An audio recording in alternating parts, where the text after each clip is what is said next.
Morning বন্ধুরা, কেমন আছেন আপনারা সবাই? আশা করি সবাই খুব ভালো আছেন। আমি খুব ভালো আছি, শুধু একটু ঠান্ডা লাগছে। তো সকালবেলা ডিউটি, তো শীতের সকাল বুঝতেই পাচ্ছেন। যাই হোক, এখন ডিউটি যাই, ছুটির পরে আবার দেখা হবে আপনাদের সাথে। শুভ সন্ধ্যা বন্ধুরা। ডিউটি থেকে বেরিয়ে আর সুযোগ পাইনি ব্লগ করার মতন। অ্যাকচুয়ালি একটা স্টাফের সাথেই ফিরছিলাম, আর তাছাড়া আমি খুব টায়ার্ড ছিলাম।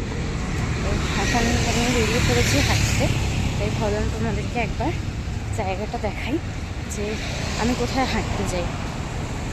এবার ব্যাপারটা হচ্ছে, হাঁটি তো পুরো রাস্তায়, কিন্তু ঠিক আমার এই রাস্তাটাই বেছে নেওয়ার কারণটা সেটাই তোমাদের কাছে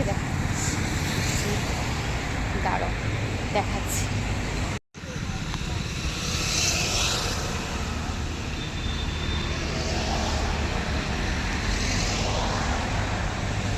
আপনারাই বলুন, কেউ যদি হাঁটতে বেরিয়ে ঠিক এই দৃশ্যগুলো যদি দেখতে পায়, তাহলে সে কেন হাঁটতে বেরোবে না?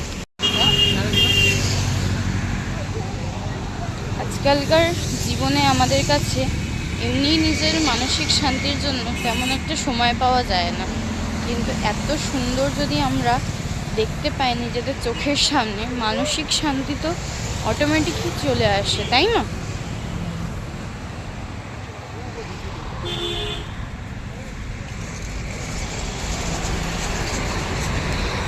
এইভাবে রাস্তার দুধার দিয়ে একদম সুন্দর করে চারা গাছ এখানে বিক্রি করা হয়। এটি হলো যেই পাটুলি নার্সারি আছে, সেই পাটুলি নার্সারি আমার বাড়ি একদম এর পাশেই। তাই আমি আর অন্য কোথাও হাঁটতে না গিয়ে রোজ আমি এখানেই হাঁটতে আসি। এখান থেকে পাটুলি বাড়ি। সাথে এখানে আরেকটা চমকও আছে, কিন্তু যেহেতু শীত পড়ে গেছে তাই তারা প্লাস্টিক দিয়ে তাকে ঢেকে রেখেছে, তাই আজ তোমাদের দেখাতে পারবো না। যখন এই প্লাস্টিকটা সরে যাবে গরমের সময়, তখন দেখাবো।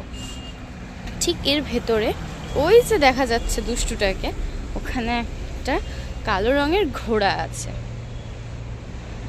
এই যে নিয়ে নিয়েছি গোপালের জন্য মিষ্টি, কারণ মা বললো গোপালের মিষ্টি নেই, তো একটু মিষ্টি নিয়ে এসো। হাঁটতে বেরিয়ে মিষ্টি নেওয়া হয়ে গেছে। এবার তাহলে আমি যাই বাড়ি, আবার পরে দেখা হবে।